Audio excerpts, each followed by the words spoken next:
আসসালামু আলাইকুম ভিউয়ার্স, কেমন আছেন সবাই? আশা করি ভালো আছেন। আমি ভালো নাই। ঢাকায় যাব, রেডি হয়েছি, ব্যাগটা গুজে বাইর হবো, এমন সময় মেয়ে ধরছে, বাবা তুমি না রেমেন খাওয়া বলছিলা? আরে বেটি, যাওয়ার সময় এটা বলা লাগে? মেজাজ মেজাজ খারাপ করে ব্যাগটা ফালাই দিয়ে দৌড়ে আসছি রান্না করে, সব কিছু রেডি করে। এই যে এখন রেমেন রান্না করবো, চিকেন, টমেটো, সবজি সব নিয়ে। এই যে দেখতেছেন তো, তেল নিলাম কড়াইয়ের মধ্যে পেঁয়াজ দিলাম, তেলের মধ্যে পেঁয়াজ দিলাম, তারপর মরিচ দিলাম, তারপর রসুন কুচি দিলাম, তারপর একটু নাড়াচাড়া দিয়া এখন কি করব, এখন একটু চিকেনটা ঢেলে দিব। চিকেনটা একটু লম্বা করে কাইটে নেবেন। তারপর আগে বলি, র্যামেনের জন্য আমি কি নিয়েছি, মিস্টার নুডলসের দেশি যে র্যামেনটা আছে সেটা নিয়েছি, কোরিয়ান নুডলসটা। এটা স্পাইসি, এটা দিয়ে র্যামেন তৈরি করা যায়। এটা অবশ্য র্যামেনের জন্যই, দেশি র্যামেন, নট কোরিয়ান র্যামেন। তারপর আর কি বলবো, আরও মেজাজ খারাপ হচ্ছে দেশের কিছু কাহিনী নিয়ে, আর ইন্ডিয়ানদের কাহিনী নিয়ে। আরে বেটা, তোরা আমার দেশের হিন্দুকে কেমনে রাখছে আমরা তোরা জানোস? আর কিছু হিন্দু ভাই আছে দেশের, এরা হচ্ছে তাদের তালে তাল দিচ্ছে। আর তাদের জন্য এই কথাটাই বলতে মন চায় যে ধর্মেরও না রক্তেরও না ভাই হব কেমনে? ঠিক আছে, ভাই হতে পারবো না, আজীবন ভাই হতে পারবো না বাংলাদেশে। কিছু কিছু কিছু কিছু হিন্দুদের জন্য, সবাই না। একটু একটু গোলমরিচের গুঁড়া দিয়ে নিলাম। রান্নাটা একটু লং টাইম দেখাবো, পুরোটাই দেখাবো, এই জন্য স্পিড একটু বাড়াই দিছি।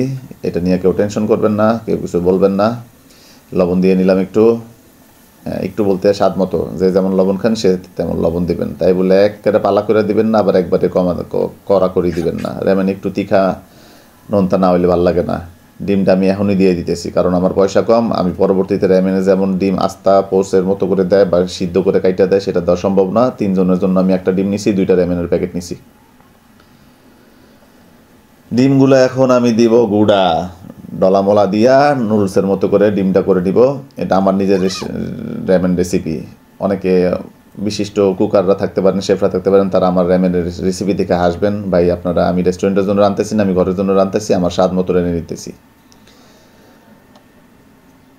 ডিমগুলা লাড়াছাড়া কইরে করতে করতে করতে এখন কি দিব, এখন দিব একটু টমেটো কুচি দিয়ে এবার লাড়াচাড়া করতে দিব। এই সময় কিন্তু দেখবেন তেল একটু কিন্তু টাইনে নিবে। আমি তেল কম দিই, বরাবরই বলছি তেল একটু টাইনে নেবেন, সেজন্য একটু আলগা তেল দিয়ে নিলাম।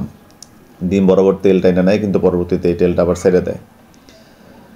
ও মোর খোদা, কখন যাব ঢাকায় কত কাজ। এই যে আমি সবজিগুলো দিয়ে নিচ্ছি, সবজিগুলো দিয়ে নেওয়ার পর আবার একটু নাড়াচাড়া। সবজির মধ্যে মরিচ আছে, আগেই বলি আমি ক্যাপসিকামটা এখানে দিতে ভুলে গেছিলাম, তাই নামানোর আগে হঠাৎ মনে পড়ছিল ক্যাপসিকাম দিই নেই। ক্যাপসিকাম একটু সাইজে ছোটো করে দিছি, তখন ছোটো করে দিয়ে নাড়াচাড়া দিয়ে 1 মিনিটের মতো রেখে নামাই ফেলাইছি। ক্যাপসিকাম মোটামুটি আধা সিদ্ধ হয়ে গেছিলো। ক্যাপসিকাম ফুল সিদ্ধ হইলে খেতে মজা লাগে না।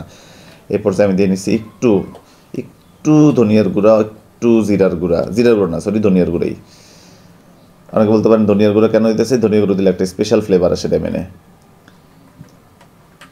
তারপর কি করব, দেখি কি দেওয়া যায়, আর কি দেওয়া যায় কোন তো আপনারা, না আপনারা করলে আমি শুনবো কেমনে? হ্যাঁ, এই তো দিয়ে দিলাম মরিচের গুঁড়া। ভিডিওটা মনে হয় আসলেই লং হয়ে যেতেছে, আমার নিজেরই এত পেঁচাল পারতে ভালো লাগতেছে না।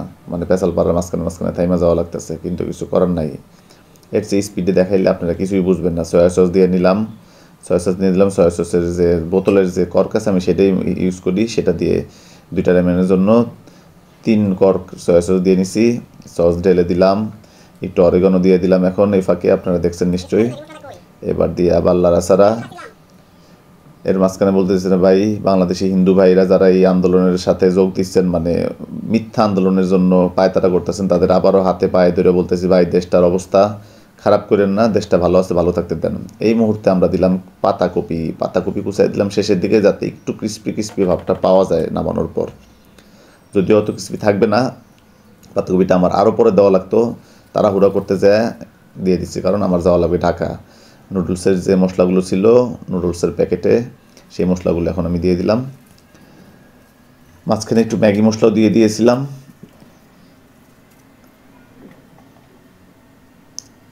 এখন আমি দিয়ে দিব লাড়াচাড়া করে, এখন আমি দিয়ে দেবো একটু পানি কিন্তু খুব বেশি দেওয়া যাবে না। প্রথমে অল্প একটু পানি দিয়ে জাস্ট শুধু মশলাগুলো সবজির সাথে অ্যাডজাস্ট করার জন্য। আর আমি যে ড্রাই যে হার্বগুলো থাকে নুডলসের প্যাকেটে, সেগুলো দিয়ে নিলাম। এখন নুডলসগুলো ভেঙে ঠিক এভাবে ভেঙে দিবেন, বেশি গুঁড়া করবেন না, আবার একবার আস্তে দিয়েও দিবেন না।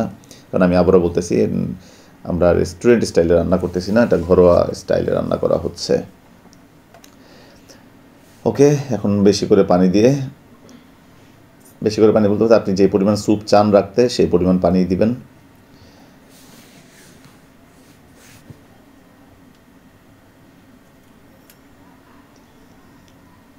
তারপর কিছুক্ষণ ঢেকে রেখে দিব আমরা।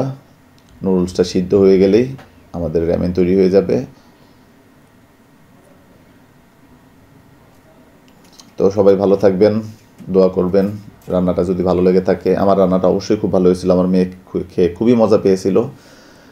আপনাদেরটাও যদি ভালো হয়ে থাকে বা আমার রেসিপি যদি বা আমার কুকিং স্টাইল যদি পছন্দ হয়, আমার ভিডিও যদি পছন্দ হয়, আমার ভয়েস যদি ভালো লাগে, তাহলে দয়া করে লাইক দিবেন। আরও আমি কিন্তু ট্রাইপড কিনি নেই এখনও, এটা আমি জানলার সাথে ডাইল ঘুটনি দিয়ে মোবাইলটা বাইন্ধে রাখছিলাম, সেই জন্য 2 হাতে কাজ করতে পারতেছি, নাড়াচাড়া করা লাগতেছে না। তাই আপনারা আবার ভাইবেন না যে আমি ট্রাইপড কিনে ফেলাইছি এই কয়টা ভিডিও দিয়েই। ট্রাইপড কিনতে অনেক সময় লাগবে, ইউটিউব এত তাড়াতাড়ি টাকা দেয় না। আসসালামু আলাইকুম।